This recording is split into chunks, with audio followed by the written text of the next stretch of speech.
Okay, my students, I hope you are okay. Today, our lesson is a grammar lesson also in quarter four. It's about pronoun cases and the different three main cases of the pronoun case. Okay, let's go to the first one, case. What does it mean, case? Case is the form of a noun or a pronoun that shows its use in a sentence. We have actually three cases in or for noun, okay? Number one, nominative, okay? Number two, objective. Number three, possessive. Pronoun, you will need to work a little harder to determine pronoun case forms. It's time to refer to your pronoun case charts in your grammar packets. First one, nominative case. What does it mean, nominative case? A subject of a sentence is in the nominative case. For examples, I like classical music. Example number two, he and she sold tickets. Example number three, they traveled around the world. So as you see over here, we have the nominative case like I here in example number one, and he and she in example number two, and they in example number three. Nominative case. To help you choose the correct pronoun in a compound subject, take out the other person and try each form of the pronoun separately. Of course, you had studied what it means compound subject. It means it's more than one subject. It means the sentence actually has more than one subject. Like, or for examples, when I say Amy and me or I. Do you remember? Amy and me, or I like to dance. So if you choose me, can I say me like to dance? Or I like to dance? Yep. So the right one is gonna be Amy and I like to dance. This is about nominative case. Now let's go to another section. It's predicate nominatives. Predicate nominative. A predicate nominatives actually follow linking verb and defines or renames the subject.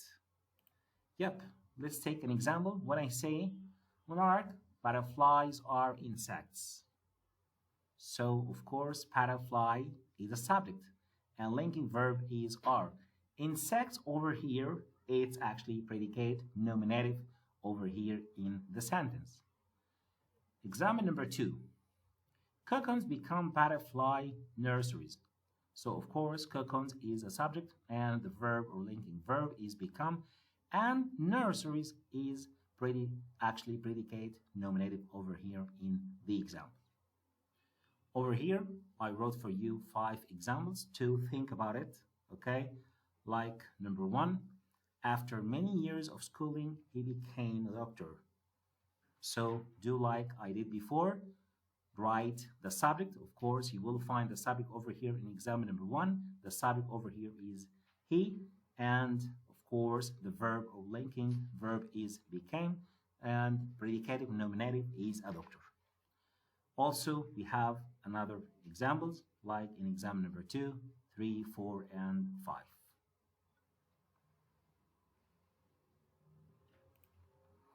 Now let's go to nominative case. What does it mean, nominative case? It's actually predicate nominative is in the nominative case. Like when I say, the last one to leave was he. Do you think it may have been they? The fastest runners are she and I. To help you choose the correct form of a pronoun used as a predicate nominative, remember that the pronoun could just as well be used as a subject in the sentence. Now let's go to the section of the objective case. Objective case. Actually, objective case, a direct object and indirect objects. So, and an object of a prepositions are in the objective case. So we'll take direct object and indirect object, and prepositions are in the objective case. Like the green words are examples of. Evan surprised them. Uncle Raymond took me to the radio. So over here, all in green font, they are objective case.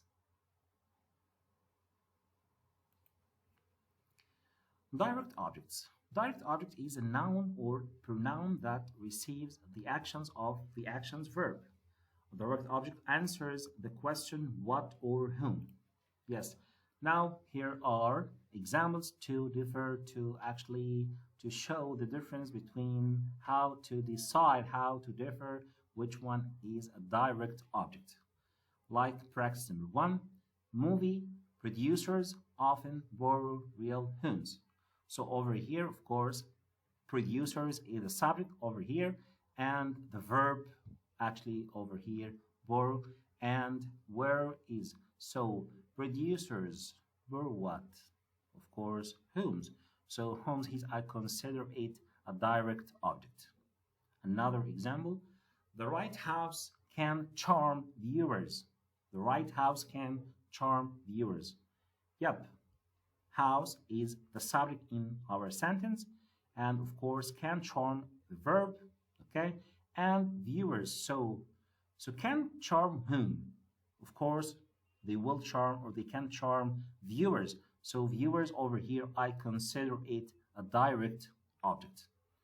And you have 5 examples to actually decide whether or which one is a direct object. To help you choose the correct pronoun in a compound direct object, take out the other person and try each form of the pronoun separately in the sentence. Like when I say, we met Tara and, I will decide whether she or her at the video arcade. So we met she at the video arcade. It's okay. We met her at the video arcade. So it's gonna be, we met Tara and her at the video arcade. So that's how to decide actually, or how to choose actually the correct pronoun in compound direct object. Now let's go to the indirect object.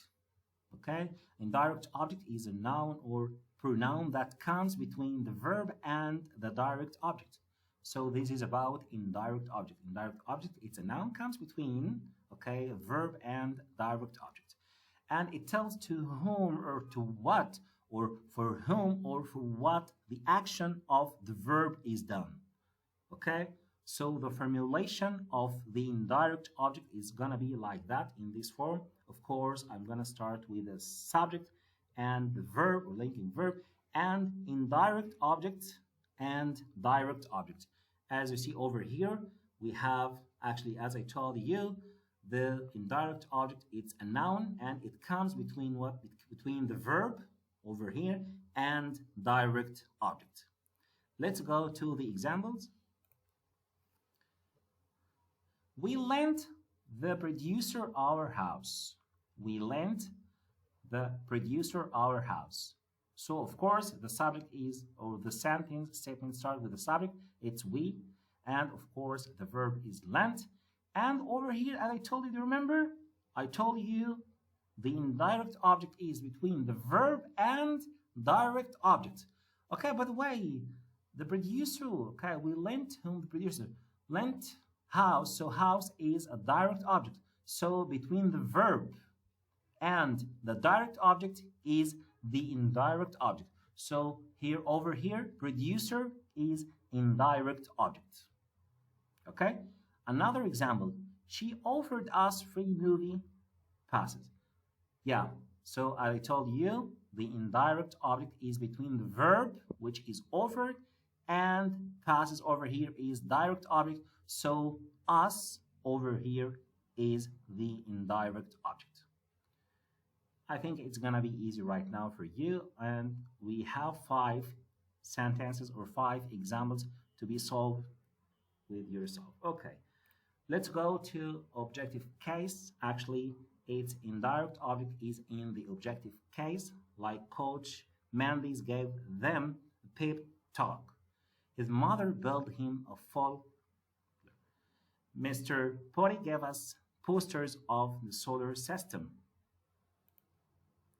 To help you choose the correct pronoun in a compound indirect object, take out the other person and try each form of the pronoun separately in the sentence.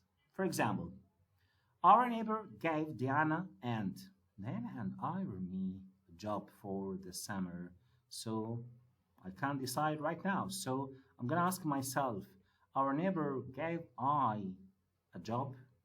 Our neighbor gave me a job, so it's gonna be our neighbor gave Diana and me a job for the summer. So over here, it's correct pronoun in a compound indirect object, which is me. So it became very easy for you right now. Now, object of a preposition is in the object case, like when did you mail the package to them? Are you still planning to go to the movies with us? The reward money was divided equally between him and her. So this is about our lesson today, and I hope you enjoy our lesson and be actually to be ready for the examples sheets or your assignment for the next Wednesday. Goodbye.